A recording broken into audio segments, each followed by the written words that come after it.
बिस्मिल्लाहिर्रहमानिर्रहीम नहमदुहु व नुसल्ली अला रसूलिहिल करीम अम्मा बाद। अरबी का एक मक़ूला है, अस्सायु मिन्नी वल इत्मामु मिनल्लाह, कि कोशिश करना हमारा काम है और कामयाबी और नाकामी अल्लाह रब्बुल आलमीन के कब्ज़े कुदरत में।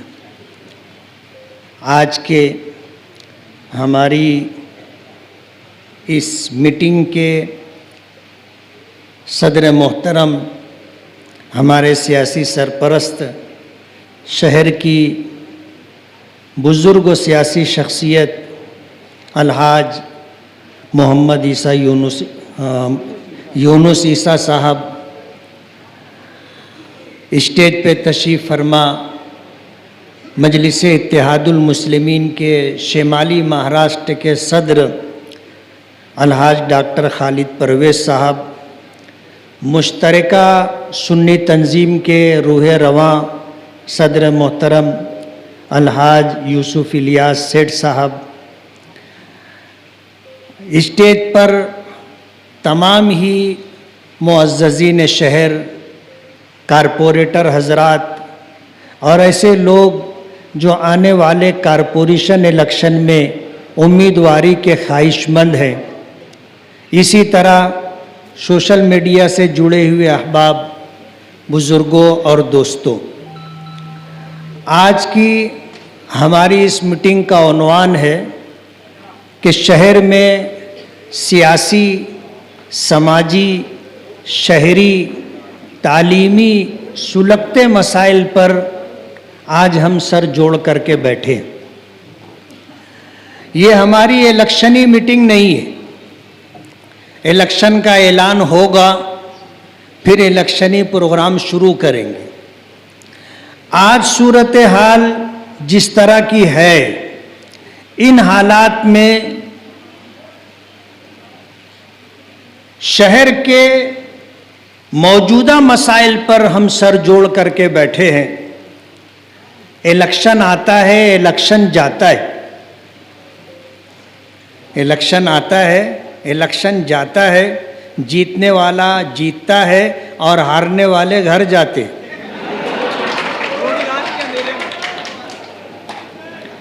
नींद आए ना आए ये उनका मसला है। बार बार हॉस्पिटल जाना पड़े ये उनका मसला है। क्लिनिक में पर्दे के पीछे बैठकर सलाइन लगवाना और बैठ करके सलाइन की नली पकड़े रहना, ये उनका मसला है। जीत हार होती है। 2014 का इलेक्शन हम भी आ रहे थे। हमने किसको तकलीफ दी थी? हमने किसकी जाती जिंदगी पर उंगली रखी थी? हम में से कौन दूध का धोया हुआ है? तुम दूसरों के गिरेबान में हाथ डालने की कोशिश कर रहे हो, पहले थोड़ा सा अपना गिरेबान भी झांक लो ना।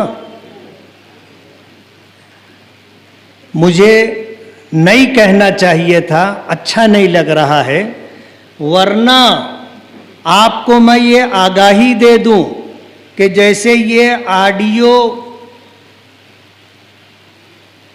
रिकॉर्डिंग आप वायरल कर रहे हो और वक्फे वक्फे से कर रहे हो, हम साइकिल पर बैठने वालों की और रिक्शे पर बैठने वालों की ऐसी ऑडियो और वीडियो शूटिंग रोजाना वायरल कर सकते हैं। है हमारे पास मवाद।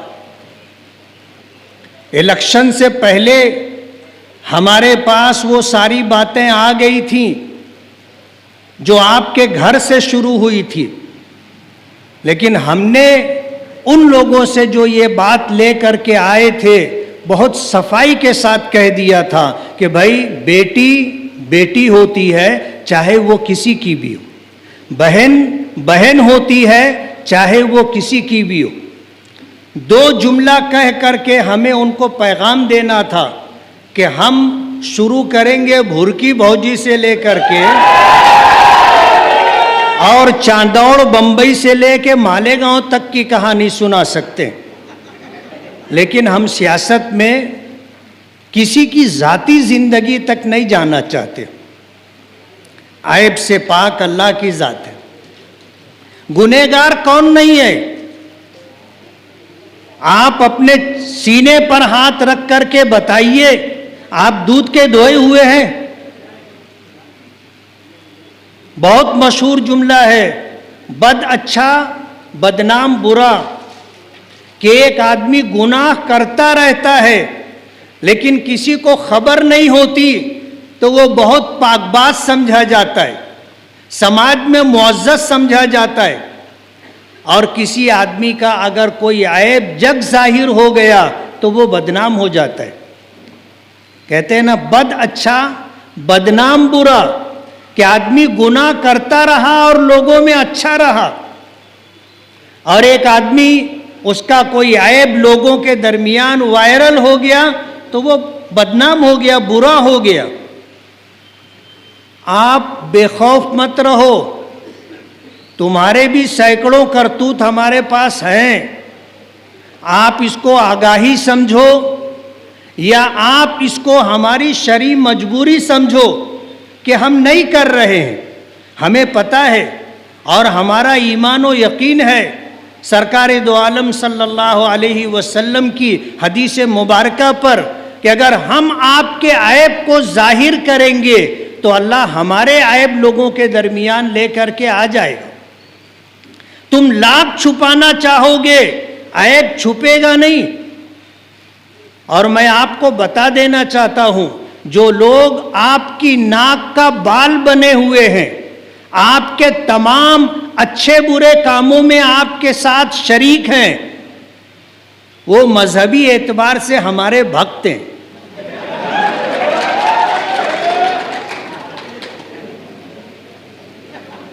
हमें सब बात बता देते हैं वो।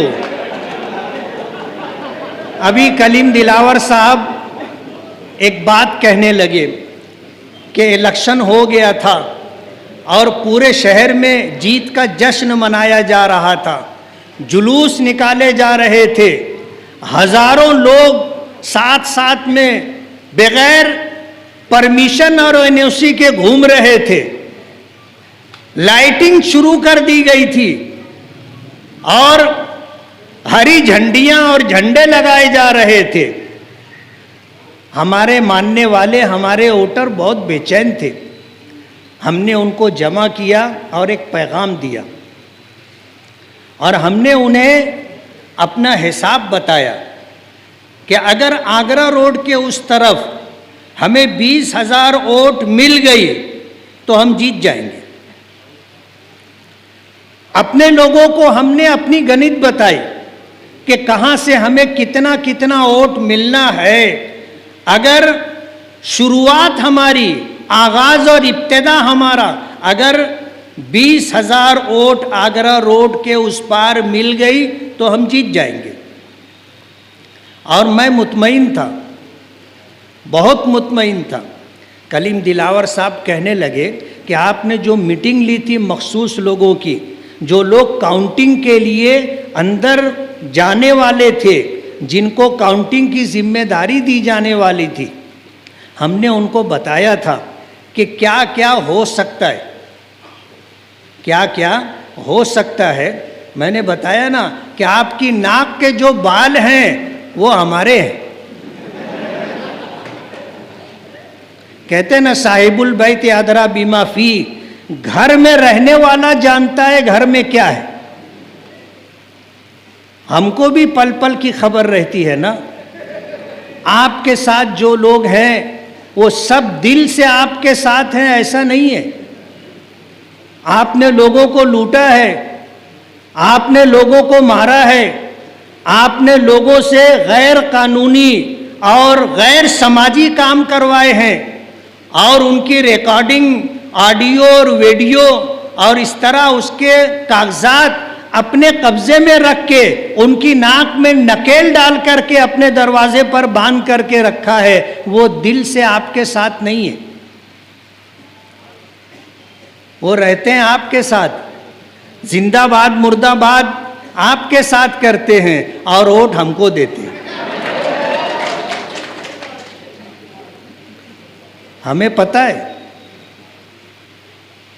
आप बंबई जाते हो तो क्या करते हो? आपके साथ जो लोग जाते हैं वही लोग हमको बताते हैं ना। लेकिन हम किसी की जातियात पर नहीं जाना चाहते। आज जो बदले की सियासत की जा रही है, जो लोगों से इंतकाम लिया जा रहा है, ये औरतों का खेल है।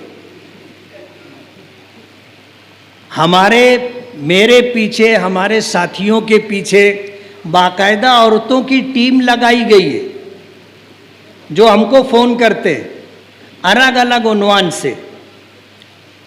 और प्रोग्रामिंग ये है कि बात हमदर्दी से शुरू की जाती है, मजलूमाना हैसियत से शुरू की जाती है, बात आगे बढ़ा करके उसको दूसरा रुख दिया जाता है।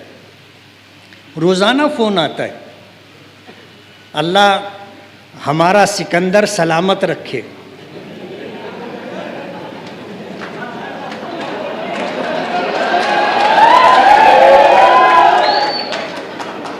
मैं कुछ और कहना चाहता हूं, आप कुछ और समझ रहे हैं। अल्लाह हमारी इज्जत सलामत रखे, अल्लाह हमारी कामयाबी सलामत रखे। लेकिन आपने जो समझा है मैं कह दूं कि मेरे पास जब इस तरह का कोई फ़ोन आता है तो मैं उसको कहता हूं, बेटा ये एक नंबर लिख और ये मेरे पीए सिकंदर का नंबर है, उससे बात कर ले। और सिकंदर को मैंने कह दिया कि मेरे पास इस तरह का फ़ोन आएगा, मैं तेरा नंबर दे दूंगा, तू मत फंस जाना, तू मत फंस जाना। और वो अच्छी तरह हैंडल कर लेता है। और जब उनको नाकामी मिलती है तो सिकंदर के बारे में ऐसा कहते हैं, ये सब सल्टाने वाला काम करता है। हम ये छोकड़ी छाप खेल नहीं खेलते। लड़ो ना मर्दानगी से। तुमने कौन सी कसर बाकी रखी थी और इलेक्शन में कौन सा हरबा आपने इस्तेमाल नहीं किया था? साम दाम दंड भेद सब इस्तेमाल कर लिया था ना। और इसकी वजह से तुम्हें असबाब के दर्जे में अपनी जीत का 100% यकीन था, लेकिन तुम खुदा को भूल करके चल रहे थे, खुदा को भूल करके चल रहे थे। मैं बिल्कुल मुतमईन था कि मैं जीत जाऊंगा। ये हमारे साथी लोग बैठे हैं। जाहिर बात है, एक खुदाई निज़ाम है जो इस दुनिया में चलता है। ये दुनिया अल्लाह चलाता है, उसके गैबी निज़ाम से ये दुनिया चलती है। बाकी ये जो कुछ दिख करके आता है, ये तो एक नुमाइशी चीज़ है। करने वाली ज़ात अल्लाह की है, उसी के करने से होता है। तुमने क्या कसर छोड़ी थी? कोई कसर बाकी नहीं रखी थी। काउंटिंग हो रही थी तो बंबई से, दिल्ली से फ़ोन आ रहे थे ना। 2 बजे, पौने 2 बजे काउंटिंग मुकम्मल हो गई थी। रात के 8:30-9 बजे तक वही झिक झिक चालू थी। हम तो एक मर्तबा भी ऑब्जर्वर से बात करने नहीं गए। वहाँ पहुँचे, कुर्सी लगाकर एक किनारे बैठ गए। दोपहर का वक्त था, खाना नहीं खाए थे, खाना मंगवाए, वहीं खाना खाए। रात हो गई, फिर भूख लगी, खाना मंगवाए, वहीं खाना खाए। हम नहीं गए ऑब्जर्वर के पास। आखिरी दर्जे में जब कभी कोई बात रही तो मैंने डॉक्टर खालिद परवेज से कहा कि डॉक्टर साहब आप देखो। कहा, ये लोग गए, अपने तौर पे बात किए। और अभी जैसे डॉक्टर खालिद परवेज साहब ने बताया कि हमारी पार्टी के कौमी सदर बैरिस्टर असदुद्दीन ओवैसी साहब मजलिसे इत्तेहादुल मुस्लिमीन के तमाम जिम्मेदारान, महाराष्ट्र के कहो और मुल्क के कहो, उनका फ़ोन था कि आप रिकाउंटिंग की इजाज़त मत देना, एनओसी मत देना। डॉक्टर साहब ने इसका तस्करा किया। अंदेशा था कि नतीजे बदल सकते, लेकिन जिसे अल्लाह रखे उसे कौन चखे। मैं जब ऑब्जर्वर के पास गया तो बड़ी अजीब व गरीब बात उसने कही। थोड़ा सा झुक करके उसने कहा कि मैं लोकतंत्र की हत्या नहीं होने दूंगा। और डॉक्टर साहब ने दूसरा जुमला बताया कि इंसाफ अगर हो रहा है तो इंसाफ दिखना भी चाहिए। उसने कुछ काम करवाया और वो काम हमने कर लिया। उसके बाद उसने मुझसे इजाज़त चाहिए और ये कहा कि मैं आपको शब्द देता हूँ कि ना मशीन बदलेगी और ना काउंटिंग में वोटों की गिनती में कोई फ़र्क आएगा, आप एनओसी दो। तमाम लोगों की मुखालफत के बाद भी मैंने एनओसी दे दी। और क्या हुआ आपने देखा। कहते हैं ना कि किस्मत की खूबी देखिए, टूटी कहाँ कमन, दो चार हाथ जब के लबे बाम रह गए। चढ़ते चढ़ते चढ़ते चढ़ते जब छत के करीब पहुंचे, हाथ बढ़ाए, रस्सी टूट गई और 162 फीट नीचे गिरे।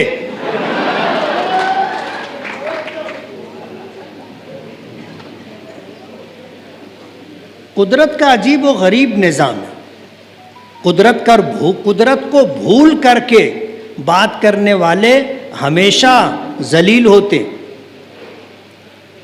आज जिस तरह सोशल मीडिया पर हमारे बारे में लिखा जा रहा है, जाहिर बात है मुझसे कुछ लोग कहने लगे कि आपको इतना सब कुछ लिखा जा रहा है, आपको तकलीफ़ नहीं होती। मैंने कहा होती है ना। गालिब ने कहा है ना कि दिल ही तो है न संग व खिश्त, दर्द से भर न आए क्यों, रोएंगे हम 1000 बार, कोई हमें रुलाए क्यों। दुख हमें भी होता है, लेकिन हम हर आयरे गैरे को मुंह नहीं लगाते। और हमें पता है कि पच्चरों और नौकरों के चले जाने से आल इंडिया मजलिसे इत्तेहादुल मुस्लिमीन का कुछ बिगड़ने वाला नहीं। पच्चर रहते हैं, नौकर नौकर रहता है। और बैलगाड़ी के नीचे चलने वाले की क्या हैसियत है आपको पता है। उसको ये जोम हो जाता है कि बैलगाड़ी मैं चला रहा हूं। 2019 का इलेक्शन हुआ था, अल्लाह ने कामयाबी दी थी। बहुत सारे लोग थे जिनका दावा था कि हमारी वजह से मुफ्ती साहब जीते। 40,000 वोट हमारी थी, 30,000 वोट हमारी थी, 10,000 वोट हमारी थी। ऐसे बोलने वालों की जब सब वोट हमने इकट्ठा की तो मालूम पड़ा कि यार अपनी तो एक वोट भी नहीं है, अपनी तो एक वोट भी नहीं है।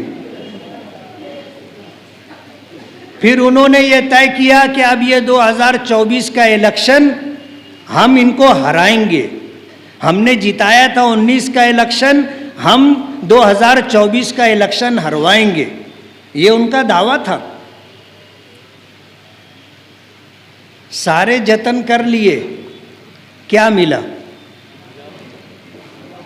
मैंने अबू आसिम आज़मी साहब, हमारे अच्छे ताल्लुकात हैं, उनसे ये बात कही थी कि आप मुझे हराने के लिए आपने मालेगांव के अंदर प्रोग्राम बनाया है और जिनको आप उम्मीदवारी देना चाहते हो, मैं आपको ये बताना चाहता हूँ अगर उन्होंने 10,000 वोट ले लिया तो मैं आपके घर सलाम करने आऊँगा।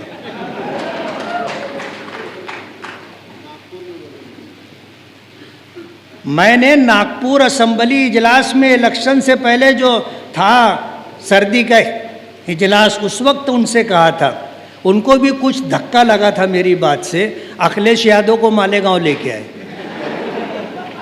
इकरा हसन को 2 मरतबा लाए, मोहिबुल्लाह नदवी साहब को 2 मरतबा लाए और भी लोकसभा के पार्लियामेंट के मेंबरों को लेकर के आए। हम किसी को टारगेट करके तकलीफ नहीं देना चाहते, वरना हम अगर पीछा उठा लेंगे तो बाई डिप्रेशन में चली जाएगी।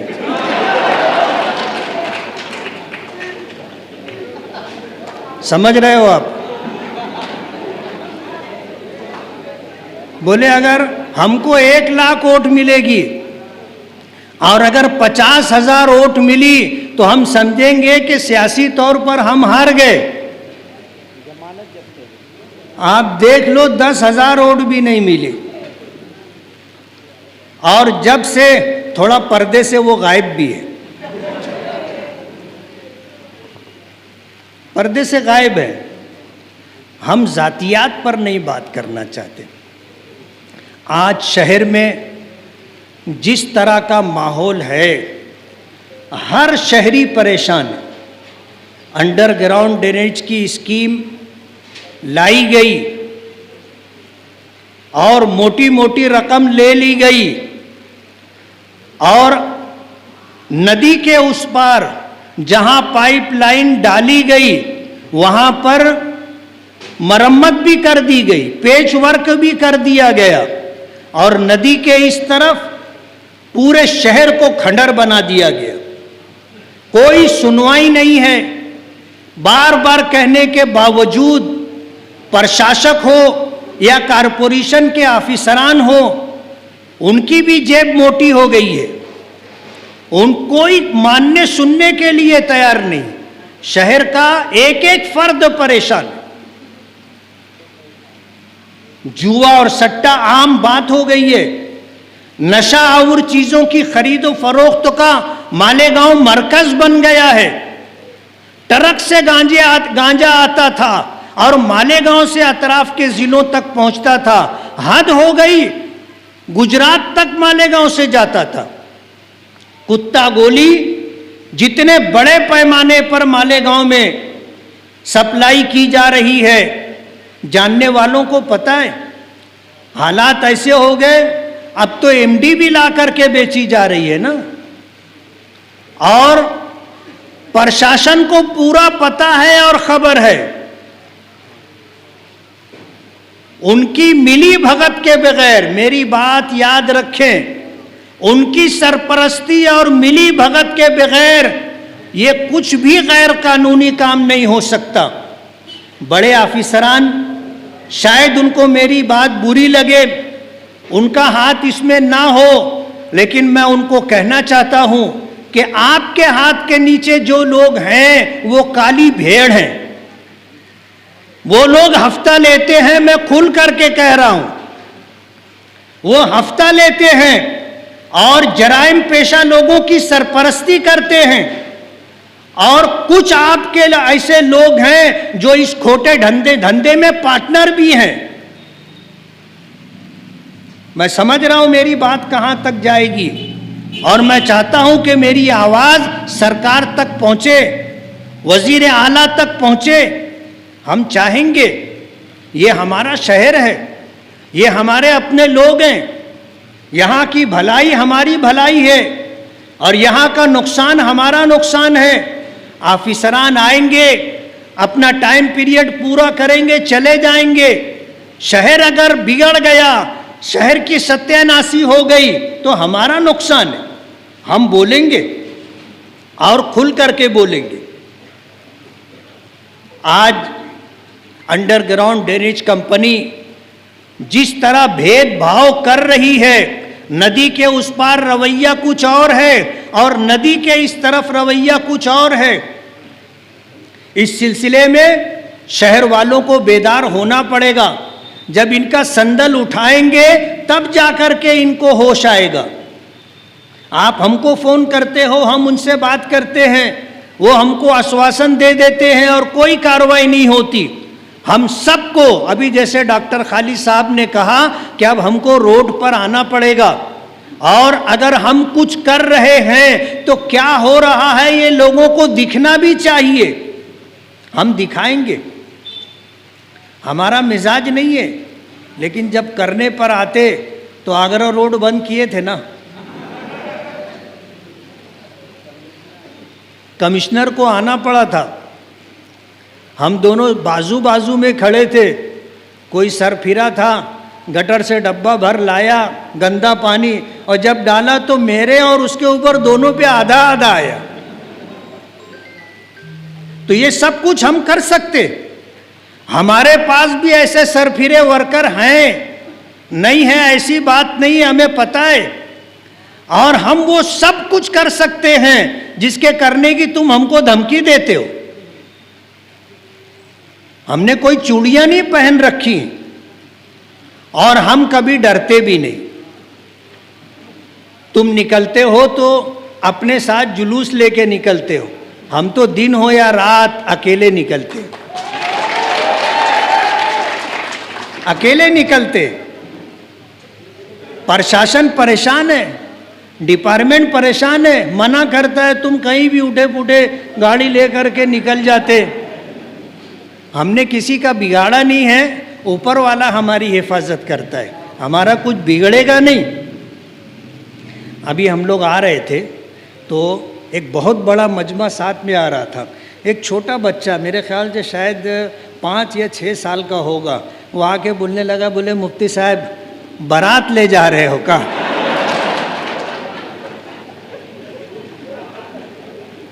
मैंने कहा बस बाराती समझ ले बेटा, तू नौशा बनेंगे हम इंशाअल्लाह, नौशा बनेंगे। मासूम बच्चों की जुबान से जो बात निकल जाती उसका कुछ न कुछ असर होता है।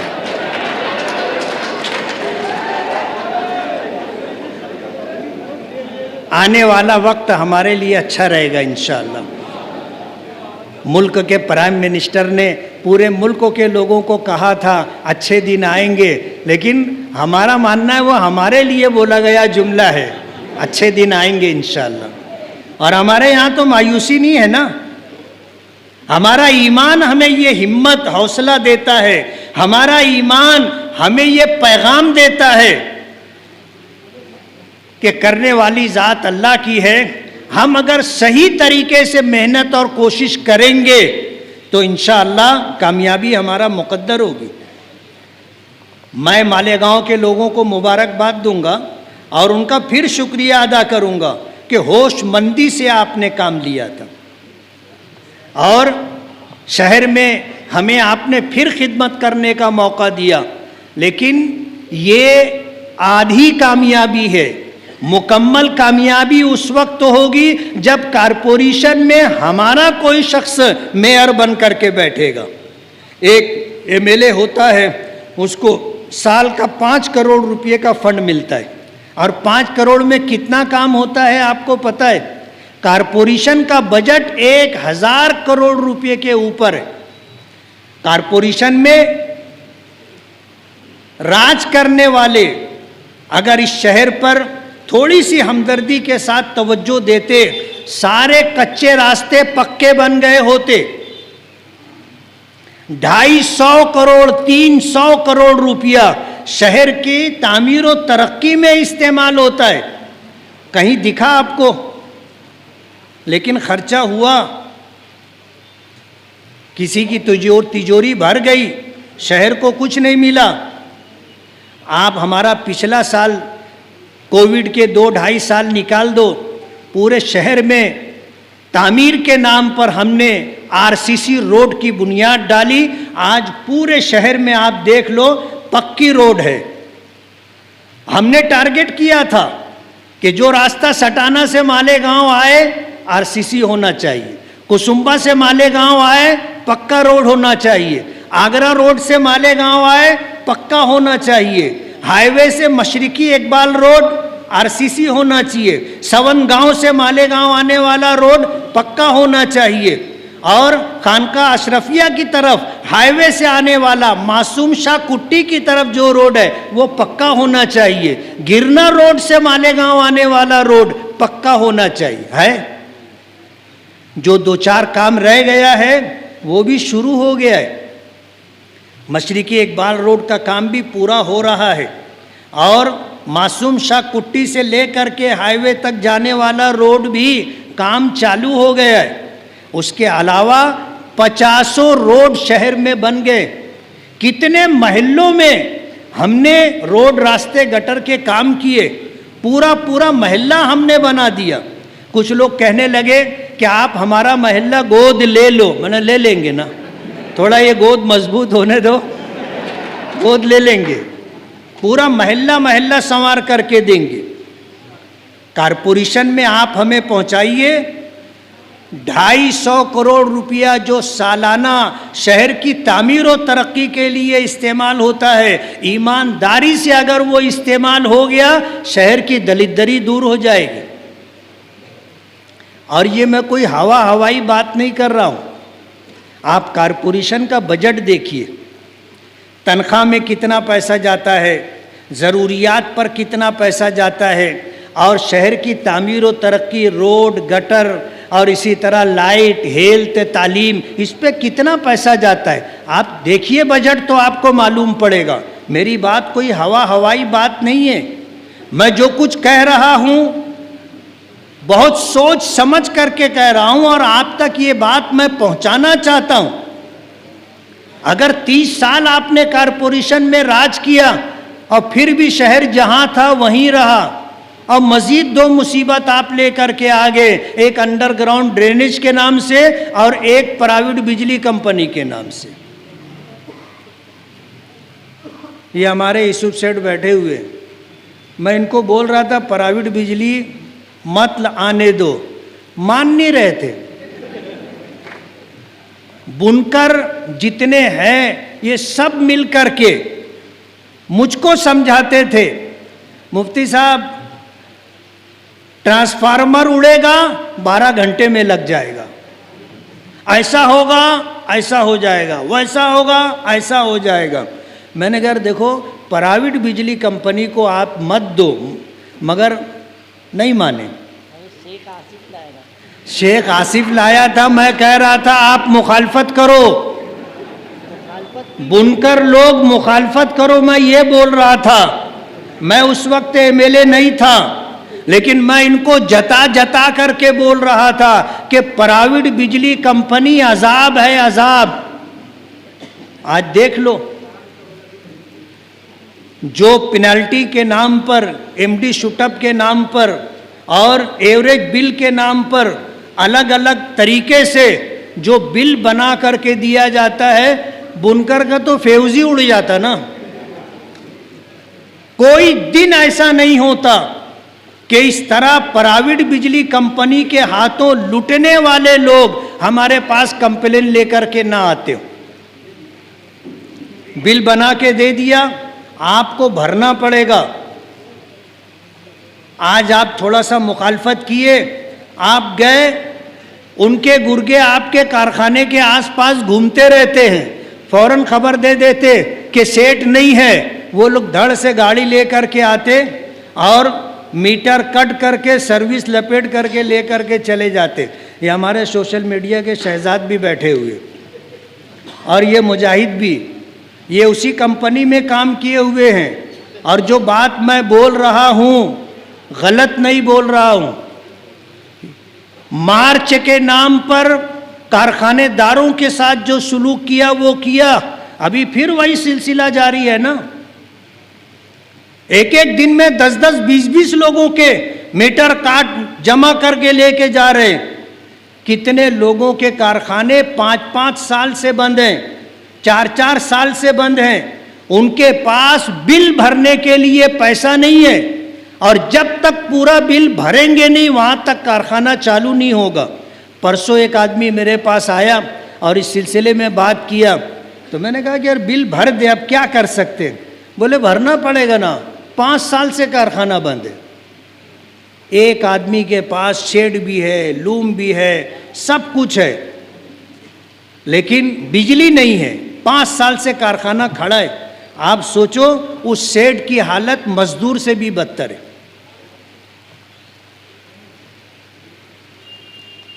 बिजली कंपनी आप लाए थे, आपने अपने लोगों को वहां लगाया और मालेगांव के लोगों को लगाया। ये घर के भेदी थे, इन्होंने कंपनी से वफादारी बताई और इनको बताना भी चाहिए। तनख्वाह वहां से लेते थे, लेकिन मालेगांव को वाट लगा दी। प्राइवेट बिजली कंपनी और पूरे शहर में अंडरग्राउंड ड्रेनेज के नाम से जो बदहाली आई है, इसके खिलाफ हमें उठना पड़ेगा। नशे का जो कारोबार हो रहा है उसके खिलाफ उठना पड़ेगा। आज शहर में औरतों के कुछ ग्रुप हैं, मर्दों के कुछ ग्रुप हैं जो हमारे नौजवानों को और हमारी बच्चियों को गलत रास्ते पर डाल करके, उनकी वीडियो बना करके उनको मजबूर करते हैं आगे गुनाह के रास्ते पर जाने के लिए। मैं तो हैरान हो गया कि फरवरी, मार्च, अप्रैल, मई, ये 4 महीना 48 लोगों ने खुदकुशी किए, और इन खुदकुशी करने वालों में बड़ी तादाद हमारी बच्चियों की है। दूसरे नंबर पर हमारे बच्चे हैं और गिने चुने बड़ी उम्र के लोग हैं। अपनी जान कौन देता है? जान देना आसान बात नहीं है। हमने तो जामे मस्जिद से, और अभी एक बच्ची ने खुदकुशी की तो उस मौके पर हमने पैगाम दिया एहलियाने शहर को, अपने नौजवान बच्चों और बच्चियों के, कि कोई हम में से ऐसा नहीं है जो गुनहगार नहीं है। अगर अपनी नादानी की वजह से कोई गलत कदम आपका उठ गया है, आप घबराओ मत, ब्लैक मेलरों से डरो मत, आप हमारे पास आओ, दीनी तंजीमों के पास आओ, दीनी तंजीमों के पास आओ, हम आपका मसला हल करके देंगे। आपको खुदकुशी करने की ज़रूरत नहीं है। आप अपनी इज्जत, अपने ख़ानदान और माँ बाप की इज्जत की वजह से डर के आप खुदकुशी करते हो, आप डरो मत। अल्लाह भी गुनाह को माफ़ करता है, समाज भी आपको माफ़ करेगा। आप अपनी मुसीबत और अपनी परेशानी अगर इन ब्लैक मेलरों की वजह से आपने छुपा करके रखा और उसको अकेले आप झेल रहे हो, ऐसा मत करो। आप अपनी बहन को, अपने भाई को, अपने माँ बाप को, अपने ख़ानदान के सरपरस्तों को आप बताओ, हम आपका मसला हल करके देंगे। शहर में जो ऐसे ग्रुप हैं औरतों के और ऐसे ग्रुप हैं जो मर्दों के, मुझे मालूम है, और मैं आज की इस मीटिंग से ये पैगाम देना चाहता हूँ कि उनको अपनी खैर मना लेना चाहिए। हमारे पास एक आदमी भी अगर आ गया पुख्तगी के साथ कि इन्होंने हमारे साथ ऐसा किया है, तुम यकीन मानो वो गत तुम्हारी करेंगे कि तुमने जिंदगी में नहीं सोचा होगा।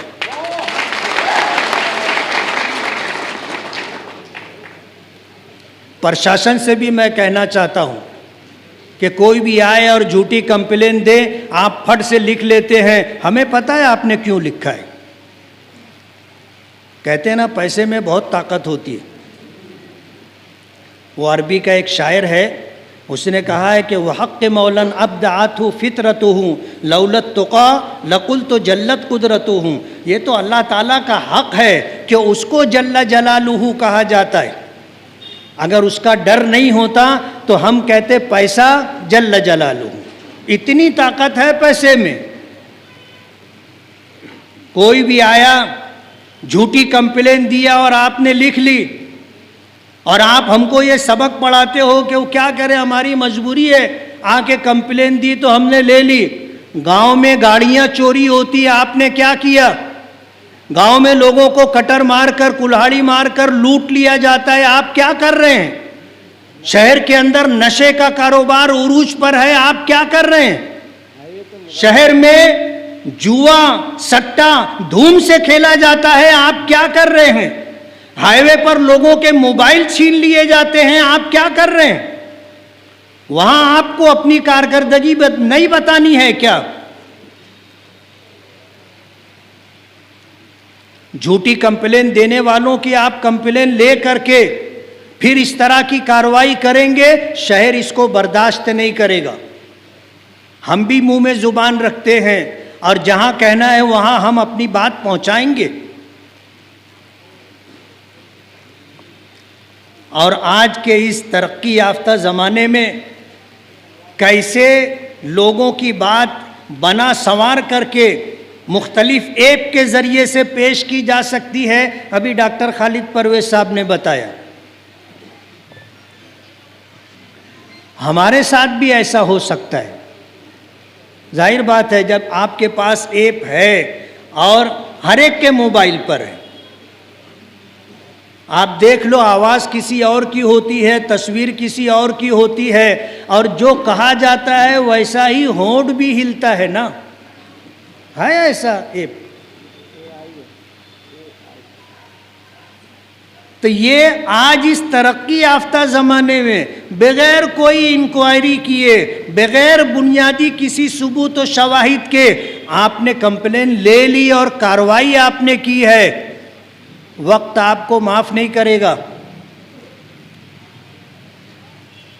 आप इस जोम में ना रहें कि कोई आपकी गिरेबान पर हाथ डालने वाला नहीं है।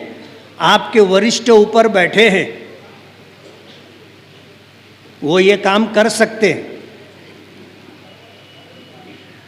इसलिए हम अपने मेयार से नीचे हो करके कोई काम नहीं करना चाहते, वरना रोज़ाना एक एक वीडियो और ऑडियो वायरल हो सकती है। तुमको खुद पता है ना तुम क्या हो, तुमको खुद पता है। तुम्हारे घर में लोग हैं, क्या करते हैं तुमको पता है, तो दूसरों को भी पता है ना। लेकिन हम ये हरकत नहीं करना चाहते। करने के लिए अगर आदमी तुल जाए तो फिर बहुत कुछ हो सकता है ना। ऐब से पाक तो सिर्फ अल्लाह की ज़ात है। इसलिए शहरी मसाइल पर आज हमने ये मीटिंग ली है। आज तालीमी कैंपस को ऐसे लोग जो तुम्हारी पार्टी में नए नए शामिल हो रहे हैं और तुम्हारी ईमा पर उनको, स्कूलों को और उनके मैनेजमेंट को टारगेट किया जा रहा है। आप हारे थे तो आपने स्कूलों का नाम लिया था ना, फला स्कूल, फला स्कूल, फला स्कूल है रिकॉर्ड में हमारे पास। आपने वहाँ के टीचरों को टारगेट किया था और आज पूरे शहर के लोगों को आप डरा रहे हो, बुज़दिल बनाने की कोशिश कर रहे हो, खौफज़दा करने की कोशिश कर रहे हो कि मालेगांव के लोगों ने लोकसभा इलेक्शन में बीजेपी के उम्मीदवार को शिकस्त दी और कांग्रेस पार्टी, सेकुलर पार्टी के उम्मीदवार को फतेह याब किया, इसलिए तुम पर ये हालात है। शहर देख रहा है आप पार्लियामेंट इलेक्शन में किसके साथ थे, शहर देख रहा है, शहर को पता है आप क्या कह रहे थे, क्या कर रहे थे, शहर को पता है। और कहते हैं ना, बिल्ली ज़्यादा देर तक थैली के अंदर नहीं रहती, जब तक बांधा हुआ है मुंह जभी तक रहती है। थैले का मुंह खुला कि बिल्ली थैले के बाहर। इलेक्शन का रिजल्ट आया, कह दिए 5 साल में एक लेटर नहीं दूंगा शोभाताई बच्चाओं को। बराबर है, बराबर है। 5 साल में एक लेटर नहीं लूंगा किसी काम के लिए उनसे। और साइकिल वालों की ऑफिस पर जब शोभाताई बच्चाओ गई तो उन लोगों ने दरवाज़ा बंद कर लिया, अंदर नहीं आने दिया। बिल्ली थैले के बाहर आ गई। तुमको बहुत ज़्यादा सदमा हो गया कि हम जिनके साथ थे वो तो हार गए और जिनके साथ हम नहीं थे वो जीत गए। दर्द इनको था और दर्द का इजहार उन्होंने कर दिया। और पार्लियामेंट इलेक्शन में कहाँ कहाँ से मदद आई, कैसी कैसी मदद आई, मालूम है ना लोगों को, सब मालूम है। कोई बात छुपती नहीं है सियासत में। सियासत में आज आपका हमारा इख्तिलाफ है तो आपकी बात, आपके बड़ों की बात शायद आज मालूम ना पड़े, लेकिन कल जब हम आपसे हाथ मिला लेंगे तो सब आप ही बता दोगे ना हमको, सब आप बता दोगे। इसीलिए बहुत चलता जुमला है कि सियासत में ना कोई किसी का हमेशा दोस्त रहता है और ना किसी का हमेशा दुश्मन रहता है। कोई बात सियासत में छुपती नहीं है। बीजेपी के उम्मीदवार से आपने किस होटल में, कहाँ, किस वक्त बैठ करके बातचीत की थी, मालेगांव के लोगों ने देख लिया ना, देख लिया मालेगांव के लोगों ने। बेचारी शोभाताई बच्चाओं की ऐसी बेइज्जती ये लोग कर रहे थे, ऐसी खराब खराब बात बोल रहे थे हमें भी मालूम है, आपको भी पता होगा। लेकिन कहते ना कि कोशिश करना अपना काम है और कामयाबी। कोई समझ सकता था कि शोभा ताई बच्चाओं जीतेगी, और कोई समझ सकता था कि हम जैसा बेमाया आदमी असेंबली इलेक्शन जीतेगा। हमारे जितने करीबी लोग थे जिनको कुछ सियासत समझती थी, सभी परेशान थे। उनका चेहरा मैं पढ़ता था ना, नाउम्मीद हो रहे थे। और फिर ऐसा हुआ कि मैं बीमार भी हो गया, 8 दिन फील्ड से गायब। हमें पता है हमारे कितने करीबी लोग हैं जिनके घर रात के अंधेरे में 5-5 लाख रुपया पहुंचाया गया, पता है हमको। और क्यों पता है? देने वालों ने बताया ना हमको, देने वालों ने बताया कि कहाँ कहाँ पैसा हमने पहुंचाया है। कोई बात छुपती नहीं है, सब बात का पता लोगों को हो जाता है।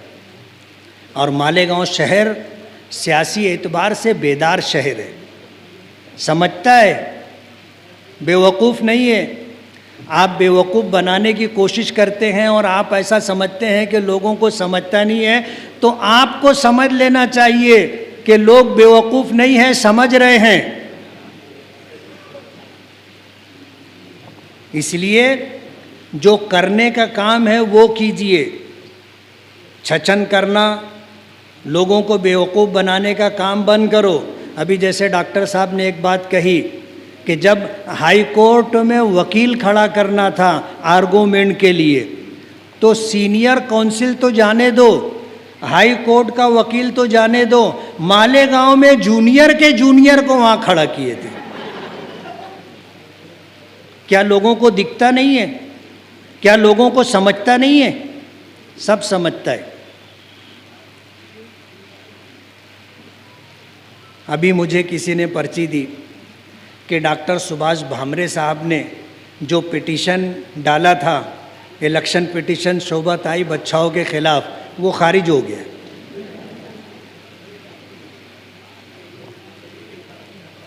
समझ रहे हो?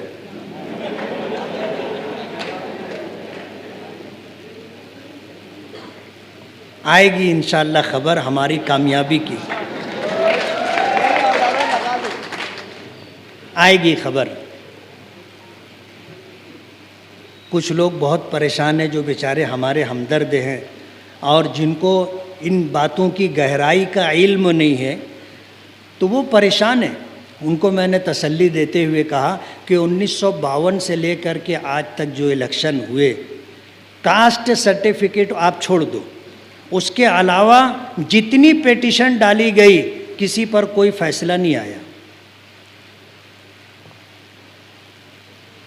2009 का इलेक्शन हारे थे तो पिटीशन डाले थे ना, 19 का इलेक्शन हारे थे तो पिटीशन डाले थे ना, क्या हुआ? अब 24 का इलेक्शन हारे हैं फिर पिटीशन डाले हैं।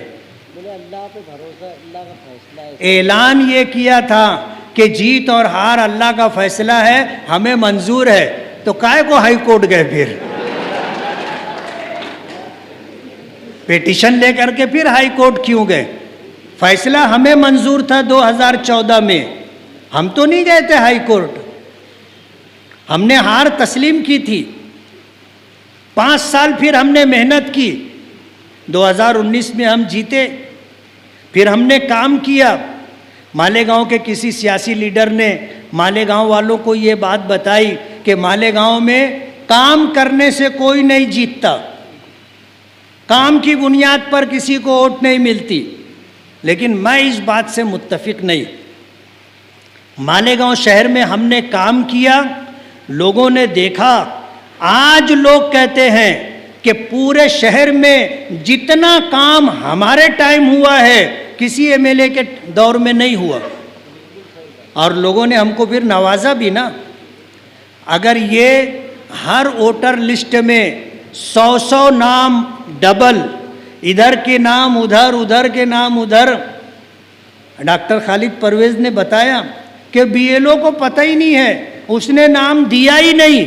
रेवेन्यू डिपार्टमेंट में इलेक्शन कमीशन ऑफिस में बैठ करके नाम बढ़ा दिया गया, और वो हमको ये बोलते हैं कि नाम बढ़ाने के लिए हमें इख्तियार है, नाम कम करने का हमको इख्तियार नहीं। 35,000 वोट उन्होंने ऐसे बढ़ाई थी, और सुबह के पहले 2 घंटे में हमारे मानने वाली हमारी वोटों को उन्होंने गिरवा दिया था। तो नतीजा 162 का आया, वरना 30,162 का नतीजा था। यूसुफ सेठ थोड़ा ज़्यादा बढ़ा के बोल दिए 50,000।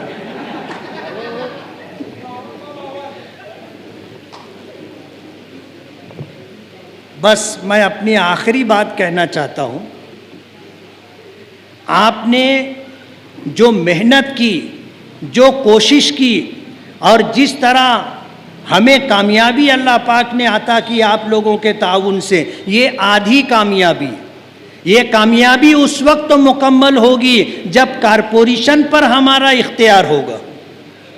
फिर शहर के अंदर इंशाअल्लाह आप देखोगे कैसे काम होता है। यूनुस दादा से मैं पहले ही पूछ लिया, आप तकरीर करोगे क्या, तो नहीं बोल दिए, इसलिए उनके हिस्से की बात भी मैं ही कर ले रहा हूँ। अगरचे उनके जैसी बात नहीं होगी मेरी, इसलिए कि तजुर्बा बहुत बड़ी चीज़ होती। तजुर्बा, उनके पास जो तजुर्बा है वो मेरे पास नहीं है, लेकिन उनका वक्त मैं ले रहा हूँ। तो जो कामयाबी हमें मिली है ये आधी कामयाबी है, और कल तक जो लोग अब आज जिनके साथ पैक्ट कर लिया उनको चैंपियन चोर बोलते थे, आज उनके साथ जुड़ गए। किसी ने मुझको एक पर्ची दी और उसमें ये बताया, बोले तोड़ीबाज और चैंपियन चोर एक हो गए। आज चैंपियन चोर का नाम हमने नहीं दिया था उनको, उन्हीं लोगों ने दिया था, और उनको चोर बोलने वाले, उनको तोड़ीबाज बोलने वाले हम नहीं थे, मरहूम शेख रशीद साहब थे। कारपोरेशन की मीटिंग चल रही थी, मीटिंग के अंदर शेख रशीद साहब बोल रहे थे, चुप बैठ चोर, चोर चुप बैठ, वो बोल रहे थे। और उन्होंने ये बात कही कि आगरा रोड बस स्टेशन के पास स्काई वॉक बनने वाला था, तो उसमें इन्होंने 25 लाख की तोड़ी की थी। सलीम अनवर, क्या नाम है उनका, लतीफ़ अनवर से 25 लाख की तोड़ी। हमने नहीं ये बात कही, मरहूम शेख रशीद साहब ने ये बात कही, और उनको पता था लतीफ़ अनवर और वो दोनों बहुत करीबी हैं। तो इनको चैंपियन चोर बोलने वाले, इनको चोर बोलने वाले, इनको तोड़ीबाज बोलने वाले हम लोग नहीं हैं। ये आपस में ही एक दूसरे को बोलते रहे, और अब इन लोगों ने साजबाज कर ली। कहते ना, अभी यूसुफ सेठ बोल रहे चोर चोर मौसेरे भाई, चोर चोर मौसेरे भाई। तो मालेगांव की आवाम को समझ लेना चाहिए, अगर आप अपने बच्चों का मुस्तकबिल और उनका भविष्य अगर उज्जवल और रोशन करना चाहते हैं तो आपको अपनी जिम्मेदारी निभानी होगी। आपको ऐसे उम्मीदवार कारपोरेशन में चुनकर देना होगा जो शहर का काम करे। आपके वार्ड में साफ सफाई होना चाहिए, आपके वार्ड में काम होना चाहिए, ऐसा आदमी आप चुन करके दो। हम ये नहीं कहते कि हम दूध से धुले हुए आदमी को उम्मीदवारी दे दें, मिलेगा नहीं ना, ऐसे लोग मिलेंगे ही नहीं। लेकिन हम कोशिश करेंगे कि आपको बेहतर से बेहतर उम्मीदवार दे, और हम निगरानी करेंगे, हम कोशिश करेंगे कि उनसे काम करवाएं। शहर का भला होना चाहिए। हमें जो शहर मिला है कैसा था, ऐसा हमारे बच्चों के पास नहीं जाना चाहिए। हमारे बच्चों के पास एक अच्छा शहर जाना चाहिए जिसमें रोड भी हो, गटर भी हो, पीने के पानी की सहूलत भी हो, लाइट भी हो और हेल्थ और सेहत का इंतज़ाम भी हो और उनके लिए जो है एजुकेशन और तालीम का अच्छा इंतज़ाम भी हो। हम करेंगे तो होगा, हम नहीं करेंगे तो नहीं होगा। आप अगर किसी वोट देने के लिए 500 रुपया ले लिया, आप अगर 5 साल के अय्याम पर उसे बांटोगे तो एक दिन का जो है शायद 27 या 28 पैसा बनता है। और अगर 1000 रुपया एक वोट का आपने लिया तो एक दिन का आपके हिस्से में 55 पैसा आएगा और आप अपने पूरे शहर को उनके सुपुर्द कर रहे हो, कारपोरेशन का पूरा खजाना उनके हाथ में दे रहे हो। आप देख लो कि वो एमएलए थे तो उनके घर के बच्चे क्या कर रहे, थोड़ा सा जायजा लो आप। मैं एमएलए हूं, मेरे भी 2 बेटे हैं ना। आपने देखा कहीं दादागिरी करते हुए, कहीं लूटपाट करते हुए, किसी का पैसा खाते हुए, किसी की ज़मीन पर कब्जा करते हुए, किसी की ज़मीन को हड़प करते हुए, किसी की बहन बेटी की आबरू पर हाथ डालते हुए देखा? हम भी एमएलए हैं, हमारे भी बच्चे हैं, लेकिन ये तो हमने नहीं किया ना। मेरे बच्चों को मैंने बिठा करके ये बात कही अलग अलग कि देखो अभी ये अपने पीछे ये मुसीबत ला रहे हैं, औरतों वाली मुसीबत, ऑडियो के रिकॉर्डिंग और वीडियो रिकॉर्डिंग। बोलो तुम लोग एकदम सतर्क रहना है, एकदम होशियार रहना। खुदा न खास्ता नादानी में या जज्बात में एक गलत कदम उठा तो अपने पास खोने के लिए सिवाय इज्जत के कुछ नहीं है। ये दिन नहीं आना चाहिए। घर में बिठा करके समझा करके उनको ये बात बता दी और ये भी बता दिया कि औरतों का कोई मसला आए तुम बोलो मेरे अब्बा से बात करो और मैं बोलता था सिकंदर से बात करो।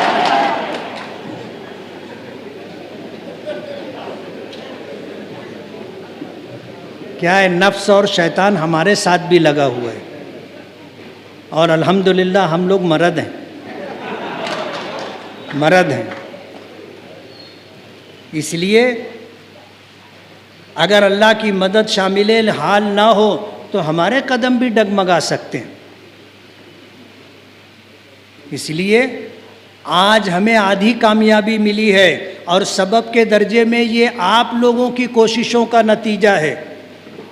आधी कामयाबी लेना बाकी है। आने वाले कारपोरेशन इलेक्शन में अगर हम रहेंगे तो दोनों ताकत मिल करके मालेगांव को एक शानदार, एक बेहतरीन मुस्तकबिल देने की कोशिश करेंगे। आप सभी हजरात का बहुत बहुत शुक्रिया। आप हजरात जो है इस शॉर्ट नोटिस के ऊपर इस मीटिंग में आए, जो मीटिंग जलसे जैसी दिखाई दे रही है। मुझे एक पर्ची एक ऐलान के लिए दी गई है कि दिलावर हाल में बरोज़ इतवार नशे के ख़िलाफ़ एक मीटिंग नईम दिलावर की जानिब से रखी गई है। उस प्रोग्राम में भी आप सभी हजरात शरीक हों। आप हजरात का बहुत बहुत शुक्रिया। हम अल्लाह रब्बुल आलमीन के शुक्रगुज़ार हैं। उसके बाद आप हजरात के दुआ कर लें।